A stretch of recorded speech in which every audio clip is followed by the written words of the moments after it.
संस्कारांची ही दुनिया, ज्ञानाची नवी किमया. चला शिकूया, चला ऐकूया गोष्टी सांगते प्रियताई. हो गोष्टी सांगते प्रियताई, हो गोष्टी सांगते प्रियताई. नमस्कार बालमित्रांनो, मी प्रिया. आज आपण एका अशा जिद्दी मुलीची काल्पनिक कथा ऐकणार आहोत, जिने दऱ्याखोऱ्यातून झेप घेत थेट जिल्ह्याचा मुख्यालय गाठलं. या गोष्टीचं नाव आहे जिद्दी सगुणा. प्रियताई, दऱ्याखोऱ्यातून जिल्ह्याचं मुख्यालय म्हणजे ती ट्रेकिंगला गेली होती का?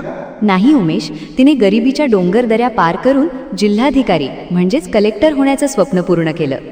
सगुणा एका दुर्गम आदिवासी पाड्यावर राहायची. तिचे आईवडील अशिक्षित होते, पण सगुणा लहानपणापासूनच खूप हुशार आणि चंचल होती. सगुणाचं बालपण रानावनात सरपण गोळा करण्यात आणि अनवाणी पायाने गुरं राखण्यात गेलं.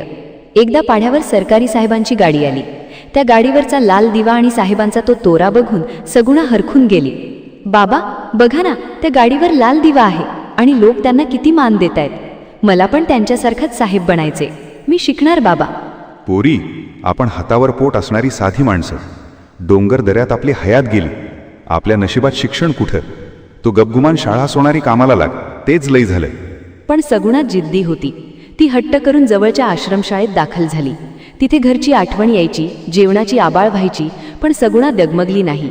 फाटलेली पुस्तकं जोडून आणि रात्री चिमणीच्या अंधुक प्रकाशात ती तासनतास अभ्यास करायची.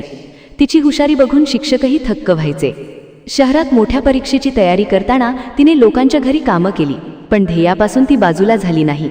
शेवटी तो ऐतिहासिक दिवस उजाडला, जेव्हा निकाल लागला आणि सगुणा IAS ऑफिसर झाली.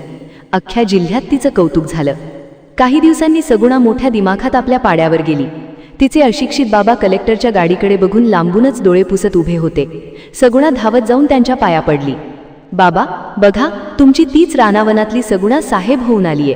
तुम्ही मला आश्रमशाळेत पाठवलं म्हणून आज मी इथवर पोहोचले.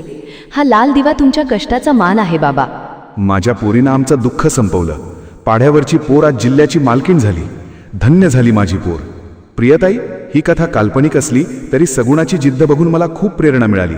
परिस्थिती कशीही असली तरी मेहनतीने आपण कोणतंही शिखर गाठू शकतो. अगदी बरोबर उमेश. जिद्द आणि आत्मविश्वास असेल तर आभाळही ठेंगणं असतं. बालमित्रांनो, कशी वाटली लेखक श्री सुदाम साळुंखे सर लिखित आणि सनी म्युझिक स्टुडिओ सादर केलेली ही कथा? नक्की सांगा. पुन्हा भेटूया पुढच्या कथेत. धन्यवाद.